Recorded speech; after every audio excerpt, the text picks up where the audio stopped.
Hello everyone, কেমন আছো তোমরা সবাই? আশা করি অনেক ভালো আছো। সো আজকে আমাদের প্যাসেজটি হচ্ছে Brojen Das on conquering the English channel. এই প্যাসেজটি তোমাদের ইংলিশ ফার্স্ট ইয়ার বইয়ের ইউনিট 4 লেসন 1-এ রয়েছে। আজকে আমরা প্যাসেজটি পড়বো এবং এখান থেকে এমসিকিউ কোয়েশ্চেন, শর্ট কোয়েশ্চেন, তারপর আমাদের যে ফ্লো চার্ট রয়েছে, ফ্লো চার্ট এবং এরপরে সামারি, আমরা সব কোয়েশ্চেনগুলো আজকে একটা একটা করে দেখব। সো তাহলে চলো শুরু করা যাক। I could hear very faint voices as if coming from the other side of the world. I could hear, আমি শুনতে পাচ্ছিলাম very faint voices. Faint মানে হচ্ছে মাথা ঘোরানো বা মাথা ব্যথা করা বা মানুষ যে অজ্ঞান হয়ে যায় সেরকম, কিন্তু faint voices মানে এখানে বোঝাচ্ছে অস্পষ্ট যে কণ্ঠস্বর, সেটা শুনতে পাচ্ছিলাম as if মানে হচ্ছে যেন, coming from the other side of the world, যেন মনে হচ্ছে এটা পৃথিবীর অন্য প্রান্ত থেকে আসছে। The time was about 4 in the morning, অর্থাৎ ভোর 4টা বাজে, সময়টা হচ্ছে ভোর 4টা, and the date was September, এটা একটা ওয়াজ হওয়ার কথা, I guess was September 22nd 1961, অর্থাৎ সময়টা হচ্ছে ভোর 4টা এবং তারিখটা হচ্ছে 1961 সালের 22শে September. I was feeling tired, আমি ক্লান্ত অনুভব করছিলাম, অ্যান্ড এক্সস্টেড মানে বিধ্বস্ত, মানে বেশি ক্লান্ত হলে সেটাকে এক্সস্টেড বলা হয়। And was encountering stiff opposition. Stiff opposition মানে হচ্ছে কঠিন, স্টিফ মানে হচ্ছে কঠিন, আর অপোজিশন মানে হচ্ছে বাধা, অর্থাৎ encountering stiff opposition from the strong tide, অর্থাৎ উনি বলছেন আমি ক্লান্ত ও বিধ্বস্ত অবস্থায় ছিলাম, অর্থাৎ আমি বেশি ক্লান্ত ছিলাম, এবং এনকাউন্টারিং স্টিফ অপোজিশন এটার মিনিং হচ্ছে আমি স্ট্রং টাইড অর্থাৎ প্রবল ঢেউয়ের যে বাধা সেটার সম্মুখীন হচ্ছিলাম। I look towards my accompanying motorboat, আমি আমার সাথে যে থাকা যে মোটরবোটটি ছিল সেটার দিকে থাকালাম। ক্যারিং মাই ম্যানেজার কাজী মোহাম্মদ আলী, যেটা আসলে বহন করছে কাকে? কাজী মোহাম্মদ আলীকে বহন করছে, এবং skipper Len Hutchinson, skipper Len হাচিনসনও ওখানে ছিলেন, অ্যান্ড দ্য অফিসিয়াল অবজারভার, এবং যে অফিসিয়াল যে পর্যবেক্ষক ছিলেন মিস্টার জে ওট, উনিও ওই মোটরবোটে ছিলেন। The way are all pointing towards the Kent shore, তারা সবাই আমাকে কোন দিকে পয়েন্ট করতেছে, অর্থাৎ কোন দিকে আমাকে দেখিয়ে দিচ্ছে, সেটা হচ্ছে ক্যান্ট শোর, ক্যান্ট তীরের দিকে সবাই আমাকে দেখিয়ে দিচ্ছে। অ্যাজ আই লুকড আপ, যখন আমি তাকালাম, আই কুড সি ফ্ল্যাশেস, আমি একটা আলোর ঝলকানি দেখতে পেলাম, অর্থাৎ উজ্জ্বল আলো দেখতে পেলাম। I realised I was very close to the শোর, আমি বুঝতে পারলাম আমি তীরের খুব কাছাকাছি চলে গেছি। I asked what the time was and how far I had still to go. আমি জিজ্ঞেস করলাম সময় কত এবং আমার আর কতটুকু যেতে হবে। They told me that, তারা আমাকে বলল যে if I put the last ounce of energy into my swimming, I would set a new world record for France to England swim. France to England সুইমের মধ্যে একটা নতুন রেকর্ড সৃষ্টি করতে পারবে তুমি, আমি একটা নতুন রেকর্ড সৃষ্টি করতে পারবো যদি if I put last ounces of energy into my swimming, যদি কি করতে পারি, আমি আমার সাঁতারে আমার শক্তির শেষ বিন্দুটুকু কি করতে পারি, দিতে পারি। দিস ইলেকট্রিফাইড মি, ইলেকট্রিফাইড মানে হচ্ছে শক, কাউকে কোনো কিছু হঠাৎ করে বললে সে যে শকড হয়ে যায় সেটাকে বলতেছে ইলেকট্রিফাইড। সে তরিতায়িত হলো, তরিতায়িত শব্দ সে বিস্মিত হলো, সে খুবই আশ্চর্যান্বিত হলো, সেরকম আমরা বলতে পারি। এটি আমাকে বিস্মিত করলো। যে লক্ষ্যে, আচ্ছা এরপরে বলছে কি, the goal for which I had been striving for the first 4 years could be mine, অর্থাৎ তুমি বলছে যে লক্ষ্যটার জন্য আমি 4 বছর ধরে কি করছি, আমার জীবন দিয়ে চেষ্টা করছি, 4 বছর ধরে যে আমি চেষ্টা করছি সেটা আমার হবে, সেটা আমি অর্জন করতে পারবো। দ্য এম, যে লক্ষ্য, which goaded me to swim the channel 6 times, যেটি আমাকে, যে লক্ষ্য আমাকে কি করছে 6 বার চ্যানেল সাঁতরাতে কি করছে, তাড়না করছে। Each time risking my life and reputation, প্রত্যেকবারে আমার জীবন এবং সুনামকে বাজে রেখে, ওয়াজ সো ক্লোজ, যেটি আমার খুবই কাছে ছিল। অর্থাৎ বলছে যে যে লক্ষ্যটি আমাকে 6 বার সাঁতরানোর জন্য কি করছিল, তাড়িত করছিল, এবং যে লক্ষ্যটি আমার জীবন এবং আমার সুনামকে ঝুঁকিতে রেখেছিল, সেটি আমার সামনে, সেটি আমার খুবই কাছে। Yacht it could be far, যদিও তবু এটা কি অনেক দূরে। ট্রেসারি অফ ওয়েদার, দ্য ট্রেসারি মানে হচ্ছে বিশ্বাসঘাতকতা, ট্রেসারি অফ ওয়েদার মানে হচ্ছে আবহাওয়ার বিশ্বাসঘাতকতা। The channel with its cold biting water, cold biting water মানে হচ্ছে প্রচুর ঠান্ডা, বল যে আমরা কনকনে যে ঠান্ডা বলি। দ্য চ্যানেল অর্থাৎ চ্যানেলটি, with its cold biting water, এটার কনকনে ঠান্ডা পানি, দ্য ওয়াইন্ডস বাতাস, দ্য ওয়েভস অর্থাৎ ঢেউ, and the Tides does not make things easier. অর্থাৎ এই যে জিনিসগুলো বলছে ঢেউ এবং এটার যে স্রোত সেগুলা এই যে does not make things easier, অর্থাৎ এই কাজটাকে কি করছে না, সহজ করছে না। আচ্ছা, এখানে চ্যানেল বলতে বোঝাচ্ছে ফ্রান্স থেকে ইংল্যান্ডের যে তোমার সমুদ্র সেই জিনিসটাকে বলা হচ্ছে চ্যানেল। দ্য আনপ্রেডিক্টেবল ওয়েদার, অর্থাৎ এই যে আনপ্রেডিক্টেবল মানে হচ্ছে অনিশ্চিত, অর্থাৎ যে কোনো কিছুই ঘটতে পারে সেরকম ওয়েদার, চেঞ্জেস ফর দ্য ওয়ার্স, অর্থাৎ খারাপের দিকে নিয়ে গেছে। After a swimmer jumps in, অর্থাৎ বলছে যে এই যে অনিশ্চিত আবহাওয়া এটা কিন্তু কি হয়ে যায়, সাঁতারও যখন পানিতে নামে তখন পরিবর্তিত হয়ে আরও খারাপ হয়ে যায়। It has never to my knowledge changed for the better for any one air. এটা কখনোই কারোর জন্য ভালো হয় নাই, আমার জানা মতো এটা কখনো কারোর জন্য কি হয় নাই, ভালো হয় নাই।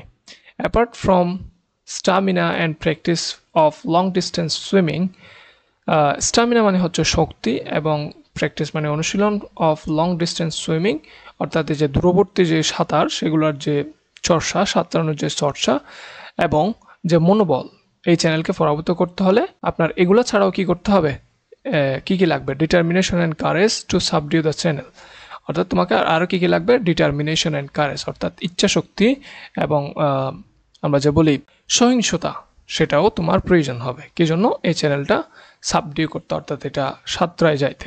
ওয়েদার অ্যান্ড ই লাক, অর্থাৎ আবহাওয়া এবং তোমার যে খারাপ ভাগ্য, have conspired and joined hands many a time to defeat channel swimmers, অর্থাৎ খারাপ ভাগ্য এবং যে আবহাওয়া এগুলো কিন্তু অনেকবার কি করছে, একত্রে মিলিত হয়ে যে চ্যানেল সাঁতারু যারা রয়েছে ওদের জন্য কি করছে, ডিফিট অথবা ওদেরকে হারিয়ে দিয়েছে। They had defeated me no less than 5 times, এবং এগুলা আমাকে 5 বারের কম হারায় নাই, অর্থাৎ এগুলো আমাকেও 5 বার কি করছে, হারাইছে বা পরাস্ত করেছে। দ্য ফাইনাল শট মানে হচ্ছে চূড়ান্ত চেষ্টা আর কি। On the morning of 9 September 1961, অর্থাৎ 1961 সালের 9 সেপ্টেম্বর সকালে, আফটার ফিনিশিং মাই সুইম, আমার সাঁতার শেষ করে I had gone to bad, আমি কোথায় গেলাম, বিছানায় গেলাম। The BBC TV cameraman film me in my bad, BBC টিভির যে ক্যামেরাম্যান ছিল উনি আমাকে কি করছে, আমার বিছানায় ভিডিও করছিল, ফিল্ম করছিল। Although very tired after swimming for 11 hours and 48 minutes, 11 ঘন্টা 48 মিনিট ধরে সাঁতার কেটে আমি যদিও কি ছিলাম, খুবই টায়ার্ড ছিলাম। I could not fall asleep, আমি ঘুমাতে পারছিলাম না। The thought that I had once again failed my country, যে চিন্তা যে আমি আবার আমার দেশকে আবারও কি করছি, ব্যর্থ করছি। Friends and fans was disturbing me, অর্থাৎ বলছে যে আমার দেশকে, আমার বন্ধুদেরকে এবং আমার যে ভক্ত রয়েছে তাদেরকে হারানোর যে তাদেরকে ব্যর্থ করার যে চিন্তা, সেটা আমাকে কি করছিল, ডিস্টার্ব করছিল, সেটা আমাকে ঘুমাতে দিচ্ছিল না। আফটার অনলি 4 আওয়ার্স স্লিপ, 4 ঘন্টা ঘুমানোর পর, দ্য ফলোয়িং নাইট, অর্থাৎ পরবর্তী রাতের 4 ঘন্টা ঘুমানোর পর, I decided to try again for the 6th time, আমি 6 বারের মতো আবার চেষ্টা করলাম। I had fixed the tentative date, আমি সম্ভাব্য একটা কি ফিক্সড করলাম, নির্ধারণ করলাম, সম্ভাব্য একটা তারিখ নির্ধারণ করলাম ফর সেপ্টেম্বর 20, অর্থাৎ সেপ্টেম্বরের 20 তারিখ। On that day I took a ferry to Calais, অর্থাৎ খেলাইস মানে হচ্ছে এখানে ওই যে ফ্রান্সের একটা শহরের নাম, ওই শহরের দিকে রওনা দিলাম ফেরিতে করে। সিসিক বলতে মূলত সমুদ্রের যে ভয়, অর্থাৎ সমুদ্রে যে অসুস্থতা সেগুলোর ভয়, সেটাকে বলা হচ্ছে সিসিক, অর্থাৎ সমুদ্রের মধ্যে নেমে যাদের অসুস্থ হয়ে পড়ে সেগুলোকে মূলত সিসিক বলছে। যে I get seasick in the ferry and also during swimming if there are breakers or waves, অর্থাৎ বলছে যে আমি সমুদ্রের যে অসুস্থতা সেটাতে পড়ে যায়, সমুদ্রে অসুস্থ হয়ে যায়। অ্যান্ড অলসো ডিউরিং সুইমিং, যেটা ফেরিতেও হয় এবং সাঁতার কাটার সময় হয়, if there are breakers or wave, যদি এখানে কি থাকে, ব্রেকার থাকে অথবা ঢেউ থাকে, যে সমুদ্রে ব্রেকার আসতেছে মানে বাধা দিচ্ছে, বাধা সৃষ্টি করছে, সেরকম কিছু থাকলে আমার সমুদ্রের যে অসুস্থতা, সমুদ্রের যে ভয়, সমুদ্রের যে অসুখ হয়ে যাওয়া, সেটা আমার সৃষ্টি হয়।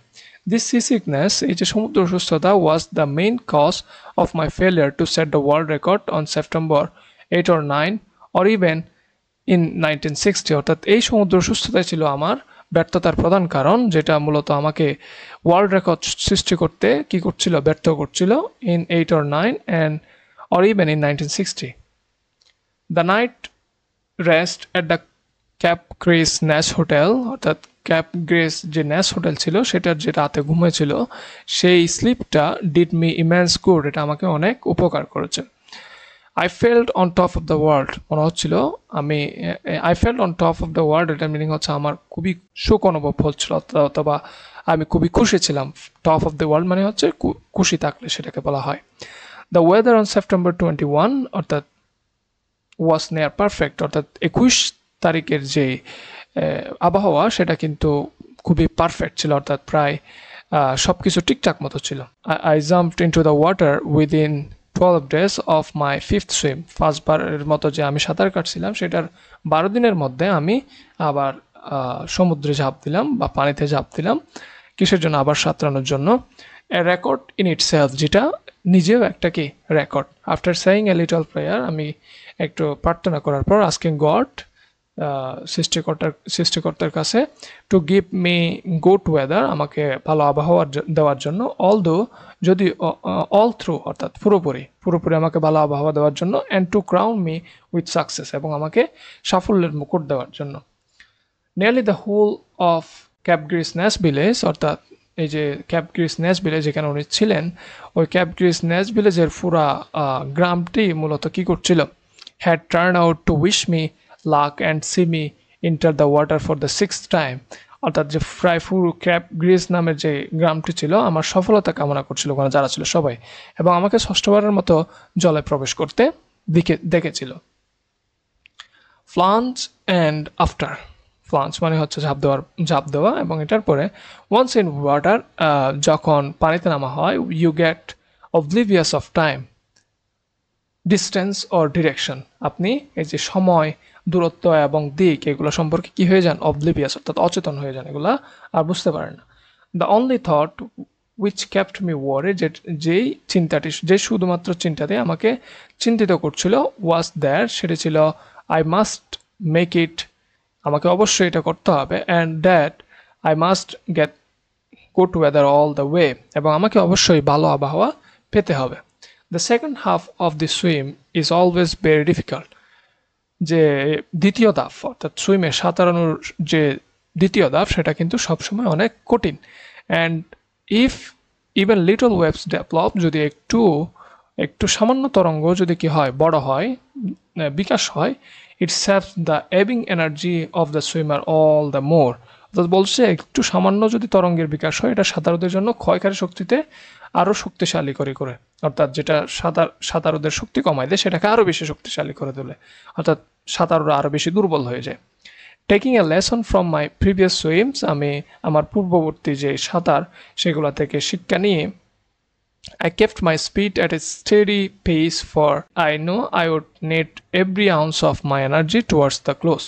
অর্থাৎ বলছে যে আমি আমার যে পূর্ববর্তী সাঁতার সেখান থেকে শিক্ষা নিয়ে আমি আমার গতিকে কি করছিলাম? স্থির রাখছিলাম, কারণ আমি জানতাম, ফর আই নো, যেহেতু আমি জানতাম, I would need every ounce, আমার সবটুকু শক্তি আমার প্রয়োজন হবে টুয়ার্ডস দ্য ক্লোজ, ওই তীরের যেতে বা আমার তীরের দিকে পৌঁছাতে আমার সবটুকু শক্তি প্রয়োজন হবে। I felt hungry and famished and shouted for my manager. I felt hungry, অর্থাৎ আমি ক্ষুধার্ত অনুভব করলাম, ফ্যামিস্ট মানে হচ্ছে আরও বেশি ক্ষুধার্ত, মানে অনেক বেশি ক্ষুধার্ত হলে সেটাকে ফ্যামিস্ট বলে। And shouted for my manager, এবং আমি আমার ম্যানেজারকে ডাকছিলাম।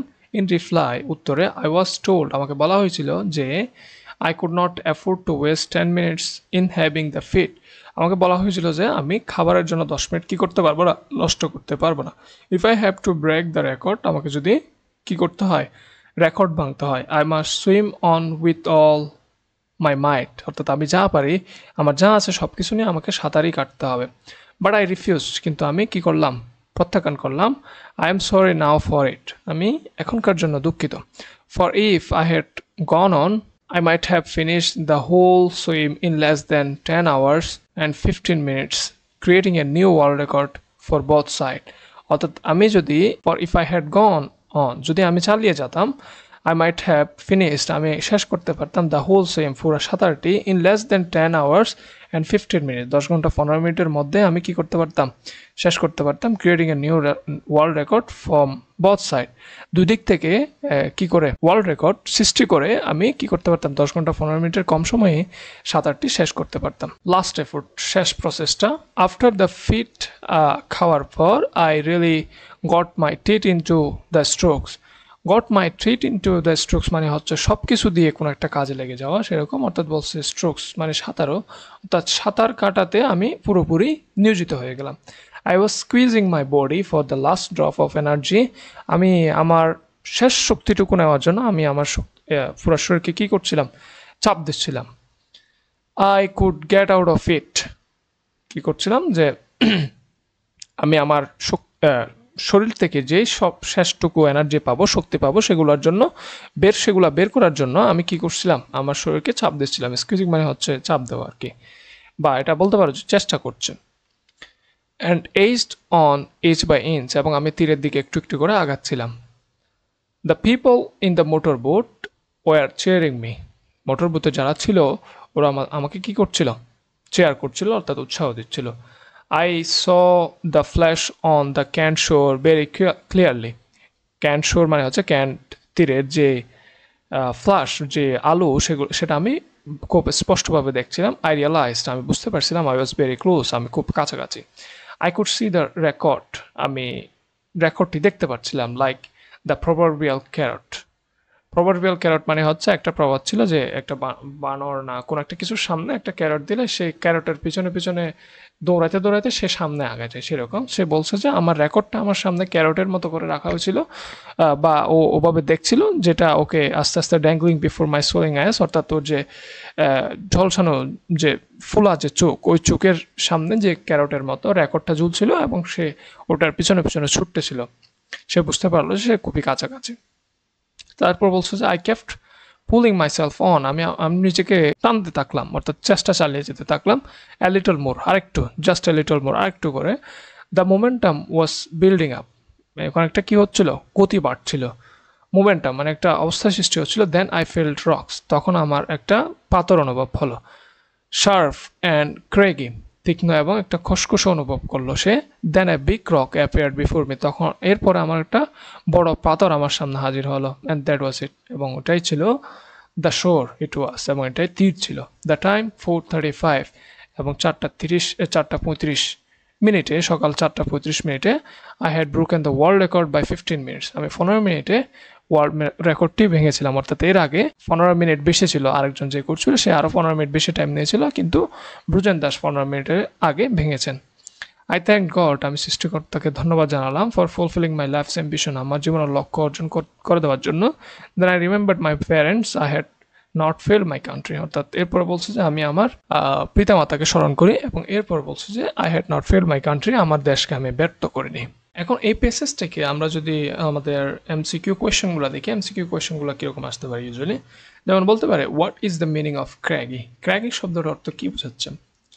আচ্ছা, তোমরা যদি এখানে এমসিকিউর অপশনগুলো দেখো তাহলে কিন্তু এখান থেকে বের করতে পারো। সে ফর এক্সাম্পল তুমি ক্র্যাগির মিনিংস জানো না, তাহলে কিন্তু তুমি দেখো ফ্ল্যাট মানে হচ্ছে সমতল, এটার মিনিং তো জানো। প্লেন মানে সমতল, সেটাও জানো।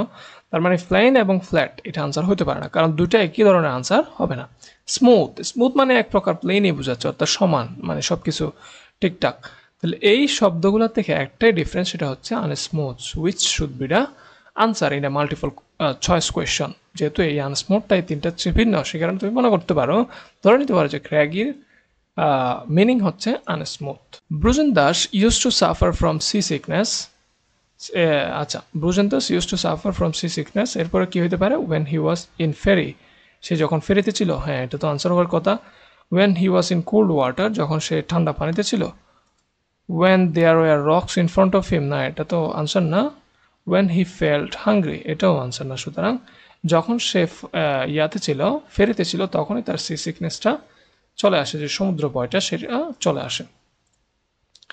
What does the word squeezing mean, squeezing মানে হচ্ছে চেপে বের করে ফেলা আর কি, চেপে কোনো কিছু বের করে ফেলা। যেমন ক্রাশিং একটা আনসার হইতে পারে, যে ভেঙে ফেলা, একবার চাপ দিয়ে ভেঙে ফেলা। ফিসিফাইং, কনসিলিং, রিলিজিং, এগুলো না, এখানে হবে ক্র্যাশিংটাই হচ্ছে তোমার একমাত্র best option for excusing. The people of the ক্যাপগ্রিসনেসের যে মানুষজন যে বলছিল গ্রামের মানুষজন came to the shore to কি জন্য আসছিল, তীরে কেন আসছিল, congratulate ব্রুজেন Das upon his success, না ও কিন্তু ওকে সি অফ করতে আসছিল, অর্থাৎ বিদায় দেওয়া। সি অফ মানে হচ্ছে বিদায় দেওয়া। ওকে আসলে যে ষষ্ঠবারের মতো সে যখন পানিতে নামবে তখন তাকে বিদায় দেওয়ার জন্য পুরো গ্রামের মানুষজন আসছিল। টু ওয়েলকাম না, টু টেক ফটোস না। দ্য ওয়ার্ড সোয়েলেন, সোয়েলেন মানে কি, সোয়েলেন মানে কি সেটা মনে করো তুমি জানো না, তাহলে তুমি কীভাবে বুঝবা? ডাইলেটেড, ডিক্রিজড, লার্জ এবং ডেমিনিশ। ডেমিনিশ ডিক্রিজ একই রকম হতে পারে, কমে ফেলা। ডিলাইটেড মনে করো এটা জানো না, কিন্তু লার্জ এটা তো কি জানা, মানে এটা তো জানা আছে যে লার্জ। তাহলে সোয়ালো মানে হচ্ছে কোনো কিছু ফুলাই ফেলা, ফুলাই ফেলা। এই জিনিসটা বোঝার জন্য তুমি লার্জ ব্যবহার করতে পারো। এরপর যদি এখান থেকে তোমাদের কোনো ধরনের শর্ট কোয়েশ্চন, কোনো ধরনের না মানে আসতে পারে যে শর্ট কোয়েশ্চন, তাহলে তুমি এগুলোর আনসার কীভাবে করতে পারো? What was the thought that kept Brojen Das worried, কোন চিন্তাটি তাকে চিন্তিত করে রাখছিল? The thought that kept Brojen Das worried was the fear of failing their country, failing there হবে না এখানে, হিজ কান্ট্রি হবে, failing his country, friends and fans despite his intense effort, তার অনেক চেষ্টার পরও যে সে তার দেশকে, তার বন্ধু বান্ধবকে এবং ভক্তদেরকে সে ব্যর্থ করছিল, সেটাই তাকে খুব চিন্তিত করে রাখছে। Then a big rock appeared before me, তখন আমার সামনে একটা বড় পাথর দেখা গেল। What does that sentence imply, অর্থাৎ এই সেন্টেন্সটি কী বোঝাচ্ছে? The sentence then a big rock appeared before me implies that the swimmer had reached the shore, অর্থাৎ সে তীরে পৌঁছে গেছে। Encountering a large rock formation indicating the end of their grueling journey across the, এটা হবে their না, his grueling journey across the channel. What did Bruzen do after successfully crossing the channel? After successfully crossing the channel, Bruzen thanked God for fulfilling his life's ambition, and then remembered his parents and realized he had not failed his country.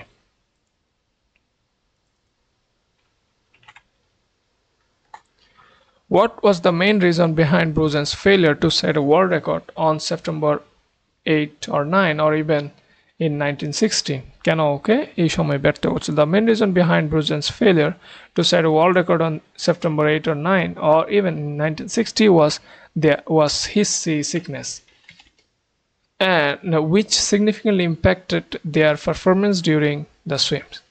What did Bruzen pray to God before his sixth swim? Before his sixth swim, the author না, এটা হবে Bruzen বলতে পারো।